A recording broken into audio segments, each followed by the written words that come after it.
Bienvenue dans l'émission Saveurs divines. Cette bonne nouvelle du royaume sera prêchée dans le monde entier pour servir de témoignage à toutes les nations. Alors viendra la fin. Ce pain céleste vous est présenté par Immaculée Niraneza.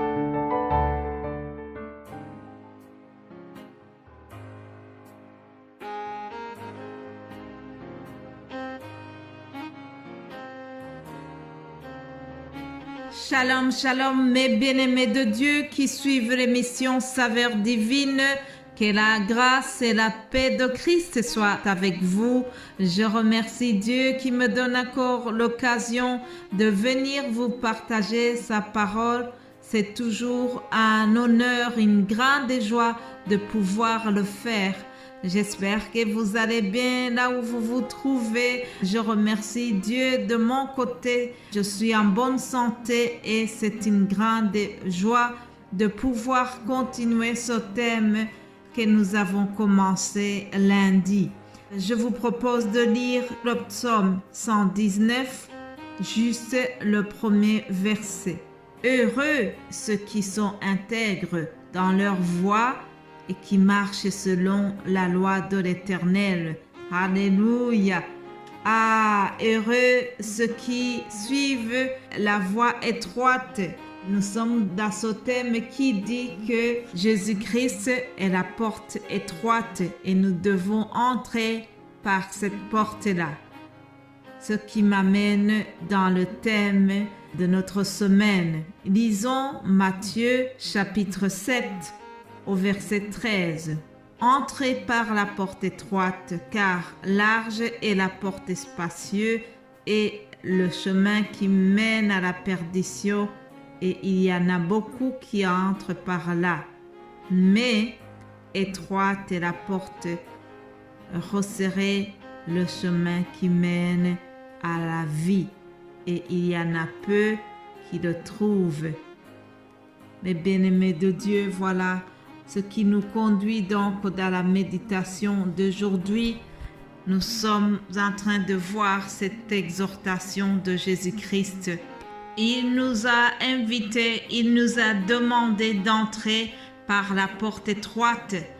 Cette porte n'est autre chose, c'est Jésus-Christ lui-même.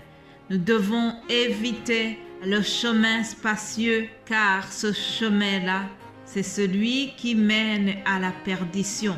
Mais malheureusement, la Bible nous dit que c'est ce chemin qui est beaucoup emprunté. Beaucoup de gens suivent la route, le chemin qui mène à la perdition. Large est le chemin qui mène à la perdition et malheureusement, beaucoup de gens suivent ce chemin-là. Nous sommes dans les temps difficiles, nous sommes dans les derniers jours et ce qui caractérise beaucoup les derniers jours, c'est que les gens ont plus facile à rechercher la gloire que de marcher dans l'humilité.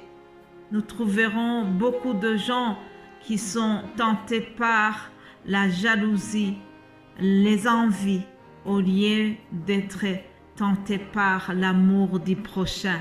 Le monde dans lequel nous vivons propose beaucoup de choses alléchantes, beaucoup de choses séduisantes. Alors les gens ont tendance à suivre cela au lieu de suivre Jésus-Christ. Lisons également l'Évangile selon Luc, chapitre 14, à partir du verset 25. Les conditions nécessaires pour être disciple, ça c'est le titre de ce texte. De grandes foules faisaient route avec Jésus. Il se retourna et il leur dit: si quelqu'un vient à moi sans me préférer à son père, à sa mère, à sa femme et à ses enfants, à ses frères et à ses sœurs, et même à sa propre vie, il ne peut être mon disciple.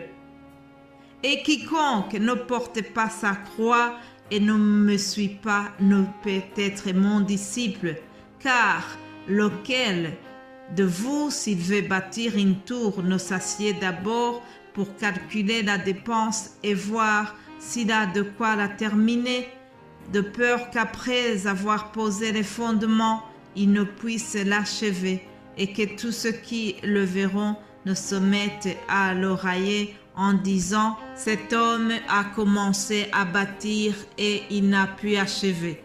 Ou quel roi, s'il va faire la guerre à un autre roi, ne s'assied d'abord pour examiner s'il peut, avec 10 000 hommes, marcher à la rencontre de celui qui vient l'attaquer avec 20 000. S'il ne le peut, tandis que cet autre roi est encore loin, il lui envoie une ambassade pour demander la paix. Ainsi donc, quiconque d'entre vous ne renonce pas à tout ce qu'il possède ne peut être mon disciple. Voilà, ça c'est Jésus-Christ qui parle, chers amis. Je souligne ce verset 33 où il dit « Ainsi donc, quiconque d'entre vous ne renonce pas à tout ce qu'il possède ne peut être mon disciple. » Difficile. Il est très difficile de renoncer, n'est-ce pas? C'est pour cela que cette porte étroite, il y a peu de gens qui passent par là. Ils préfèrent d'entrer dans le chemin spacieux, le chemin de la perdition, parce que ce chemin-là n'a pas beaucoup d'exigences. Le chemin qui mène à la vie éternelle demande des renoncements. Ce chemin demande parfois de renoncer même à sa famille. Ah oui, chers amis, j'ai eu des témoignages des frères et sœurs qui ont abandonné, par exemple, la religion islamique et la famille les a détestés, la famille les a bannis. Alors, ils devaient choisir entre leur famille ou bien suivre Jésus-Christ. Que faire? Abandonner sa famille ou suivre Jésus-Christ? Pour certains, le choix était clair. Ils ont accepté d'être mal aimés, d'être rejetés par leur propre famille parce qu'ils avaient choisi de suivre Jésus-Christ. Oui, le chemin qui mène à la perdition attire beaucoup plus de monde parce qu'il n'y a pas beaucoup d'exigences, il n'y a pas beaucoup de renoncement. Jésus-Christ lui-même vient de le dire. Quiconque ne porte pas sa croix et ne me suit pas ne peut être mon disciple. Oui, chers amis, il faut porter sa croix parfois pour pouvoir suivre Jésus-Christ. Alors, dans le chemin plus large, on a la vie plus facile, on ne doit pas porter les croix. Donc, c'est pour cela que la majorité de gens, ils préfèrent la facilité. Ils préfèrent de continuer à suivre les passions de la chair. Ainsi, ils se détournent du vrai chemin. Ils se détournent du chemin qui mène à la vie éternelle et ils préfèrent d'aller dans le chemin qui mène à la perdition.